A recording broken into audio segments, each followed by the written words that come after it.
देश को हर तीसरा मेडल देने वाले हरियाणा के खिलाड़ियों को लेकर आए दिन बुरी खबर आ रही है। पहले रोहतक व झज्जर के खिलाड़ियों की मौत, तो अब भिवानी आए रोहतक के नेशनल खिलाड़ी की बारातियों द्वारा पीट कर मौत के घाट उतारने का मामला सामने आया है। बताया जाता है कि बीती 27 नवंबर को भिवानी जिला के रेवाड़ी खेड़ा गांव में एक लड़की की शादी थी। यह रोहतक का वेट लिफ्टर खिलाड़ी रोहित अपने दोस्त के साथ कन्यादान डालने के लिए आया था। इसी दौरान उसकी बारातियों के साथ किसी बात को लेकर कहासुनी हो गई। इसके बाद रोहित शादी से निकल गया, पर कुछ ही दूरी पर जाते समय पीछे से आ रहे बारातियों ने उनकी गाड़ियों को घेर लिया और लाठी डंडों से उसे बुरी तरह से पीट डाला, जिसके बाद में रोहतक में इलाज के दौरान उसकी मौत हो गई। पुलिस ने मुकदमा दर्ज कर कार्रवाई शुरू कर दी।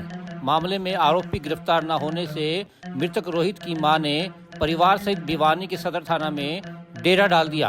उन्होंने 20 बारातियों के खिलाफ शिकायत दी थी, पर अब तक किसी भी आरोपी की गिरफ्तारी नहीं हो पाई।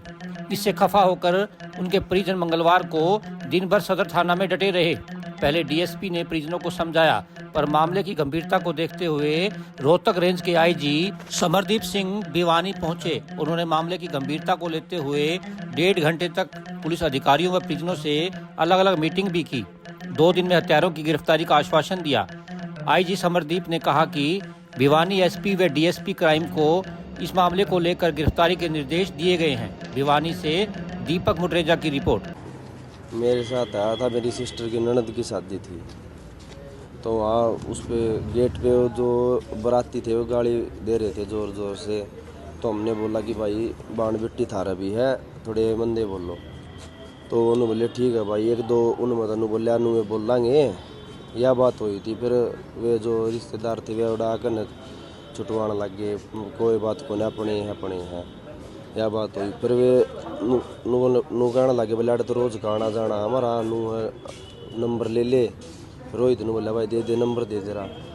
फिर नू बोले कोई बात को नहीं, ये भी अपने है तुम भी अपने हो, यह बात हो गई थी। फिर 1 घंटे बाद छोड़ते जाने लग गए ना। जब थोड़ी आगे जाके वह गाड़ी रुकवा ली उनने, तो गाड़ी रुकवा के 10 एक साइड में आगे 10 एक साइड में।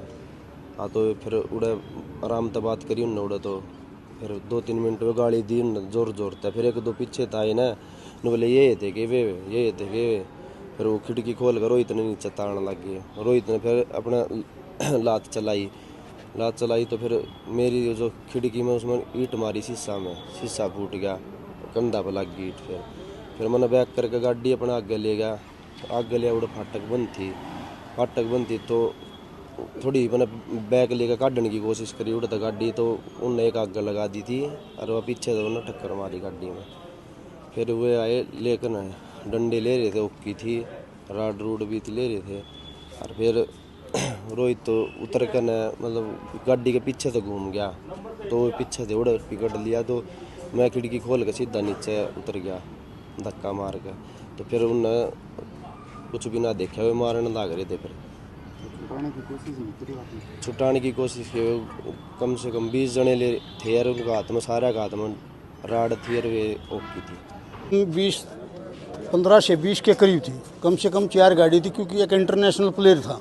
जिस प्लेयर के अंदर 117 kg वेट है, तो उनको क्या मानता वो प्लेयर, क्योंकि काफ़ी बंदों ने उसके ऊपर अटैक किया और शादी समारोह के अंदर आया था। आगे पीछे से सभी से घेरा गया। हमारे गांव को भी काफ़ी दुख है, क्योंकि और दूसरे गांव को भी काफ़ी लड़के का दुख। उसके परिवार में इकलौता बेटा था वो, अभी उसकी मम्मी रहेगी, क्योंकि उसकी मम्मी ने काफ़ी मेहनत करके उस बच्चे को तैयार किया था। एक इंटरनेशनल भी था और नेशनल का चैंपियनशिप भी था।